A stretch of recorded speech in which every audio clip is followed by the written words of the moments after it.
Hello friends, நம்ம இன்றைக்கி இதை பற்றி பார்க்க போகிறோம். இலக்கிய வரப்போகிற எபிசோடில் என்ன இன்ட்ரெஸ்டிங்கான சுவாரஸ்யமான விஷயம் நடக்க போதாங்க பார்க்க போகிறோம். வாங்க வீடியோக்குள்ளே போயிடலாம்.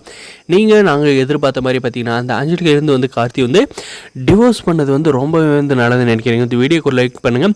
அதுக்கப்புறம் பார்த்தீங்கன்னா அந்த மாசிலாமணியும் பார்த்தீங்கன்னா அந்த அஞ்சலி வந்து நீ வந்து என் பொண்ணு இல்லை அப்படின்னு சொல்லிட்டு வீட்டை விட்டு வந்து துரத்திட்டப்பாரும் பார்த்தீங்கன்னா இந்த அஞ்சலியும் இந்த சிந்தாமணியும் பார்த்தீங்கன்னா என்ன பிளான் பண்ணுறாங்கன்னு பார்த்தீங்கன்னா உங்கள் அப்பனும் வந்து இவ்வளோ திமிரை வந்து நடந்தவன் நான் கொஞ்சம் கூட எதிர்பார்க்கல. அஞ்சலி நீ வந்து எதுக்கும் வந்து கவலைப்படாத அப்படின்ற மாதிரி வந்து சொல்கிறாங்க.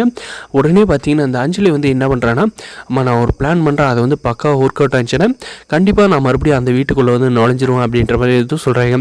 இந்த பிளான் அது வந்து கரெக்டாக இருக்க மாடி அப்படின்றது நம்மளுடைய சின்னமணிக்கு அடுத்து இந்த பிளான் வந்து பக்காவாக இருக்குது, நீங்கள் எதுக்கு வந்து பயப்பட தேவையில்ல அப்படின்ற மாதிரி வந்து சொல்கிறாங்க. அப்படி என்ன பிளானு அஞ்சலி அப்படின்ட்டு வந்து கேட்டது பார்த்தீங்கன்னா அந்த அஞ்சலி வந்து என்ன சொல்கிறாங்க, நான் வந்து பாய்சன் சாப்பிட்டேன்னு சொல்லிவிட்டு என்னை வந்து ஹாஸ்பிட்டலில் வந்து அட்மிட் பண்ணு, எனக்கு வந்து இப்படி தான் வந்து உயிர் போகிற நிலைமையில் இருக்குது அப்படின்னு சொல்லிவிட்டு அப்பாவும் சரி வீட்டில் இருக்கிற கார்த்தி எல்லாருமே வந்து கூப்பிட்டு நீ வந்து இன்ஃபார்ம் பண்ணு, கண்டிப்பாக வந்து நான் அந்த நிலைமையில் இருந்தேன்னா கார்த்தி எல்லாம் வந்து கண்டிப்பாக என்னை பார்க்க வந்துடுவான் அப்படின்ற மாதிரி வந்து சொல்கிறாங்க. அந்த சிம்பத்திலே வந்து நான் வந்து கிளம்பி வீட்டுக்கு போயிடுவேன் அப்படின்ற மாதிரி சொல்கிறாங்க.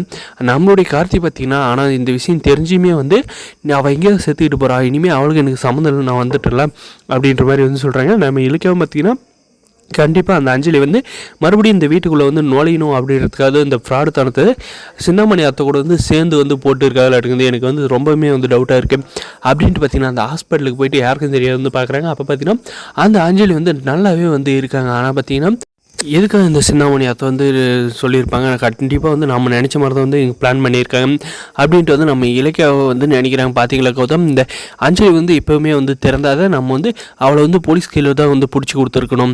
டிவோர்ஸ் பேப்பரில் வந்து கையெழுத்து வாங்கி அவள் வந்து இந்த மாதிரி வந்து ஆக்டிங்கை போட்டு எப்படியோ ஒன்று நம்ம வீட்டுக்குள்ளே வந்துடலான்ட்டு வந்து பிளான் பண்ணியிருக்காளே, இவ்வளோ வந்து சும்மா விடக்கூடாது. இதுக்கு மேலே வந்து இவ்வளோ வந்து வெளியில் விட்டு வச்சுருந்தா எல்லாருக்கும் வந்து ஆபத்து. கார்த்தியை வந்து மறுபடியும் வலையில் விழுற மாதிரி வந்து கொண்டு வந்துட்டாலும் கண்டிப்பாக வந்து பெரும் பிரச்சனை ஆகும். நம்ம குடும்பத்தை வந்து இவ வந்து அழிச்சிருவா. கம்பெனிக்குள்ளெல்லாம் வந்தாலும் பைரவி கூட சேர்ந்துட்டு கம்பெனி வந்து ஒன்றும் இல்லாத பண்ணுறாங்க. கண்டிப்பாக இவ்வளோ வந்து ஜெயிலுக்கு அனுப்புறதா வந்து ரொம்ப நல்லது அப்படின்ற பார்த்தீங்கன்னா நம்முடைய கௌதம் சார் கையில் சொல்லி அந்த அஞ்சலியை வந்து கைது பண்ணுறதுக்கான ஏற்பாடை வந்து பண்ணுறாங்க. அதுவும் போக பார்த்தீங்கன்னா அந்த மாலினி டாக்டர் கையிலே மறுபடியும் போயிட்டு அட்மிட் ஆகியிருந்தாலும் பார்த்தீங்கன்னா அந்த மாலினி டாக்டர் வந்து மறுபடியும் நீங்கள் இந்த மாதிரி ஏதாவது போய் சொன்னீங்கன்னா கண்டிப்பாக வந்து உங்களை வந்து சும்மா விட மாட்டேன் அஞ்சலி சொன்னது பார்த்தீங்கன்னா அஞ்சலி சீரியஸாக தான் இருக்கா அப்படின்ற மாதிரி வந்து சொல்கிறாங்க. அதுக்கப்புறம் பார்த்தீங்கன்னா அந்த டாக்டரும் அந்த அஞ்சலி பார்த்தீங்கன்னா ஒரே கைவேலங்க மாட்டி அந்த ஹாஸ்பிட்டல் தரன்னு இழுத்துட்டு போயிட்டு போலீஸ் வந்து ஜீப்பில் ஏற்றி அவங்கள வந்து போலீஸ் ஸ்டேஷன் கூப்பிட்டு போயிட்டு நல்லா வந்து பெரம்பட்டி நல்லா கொடுத்து அவங்கள வந்து லாக்அப்பில் போட்டு லாக் பண்ண போகிறாங்க. வரப்போ ஒரு எபிசோடில் இதுதான் நடக்குது. இந்த வீடியோ பிடிச்சதை லைக் பண்ணுங்கள். மறக்காத நம்ம சேனலை வந்து சப்ஸ்கிரைப் பண்ணாத மறக்காத சப்ஸ்கிரைப் பண்ணி பெல் ஐக்கானை வந்து கிளிக் பண்ணிக்கோங்க. தேங்க்ஸ் ஃபார் வாட்சிங்.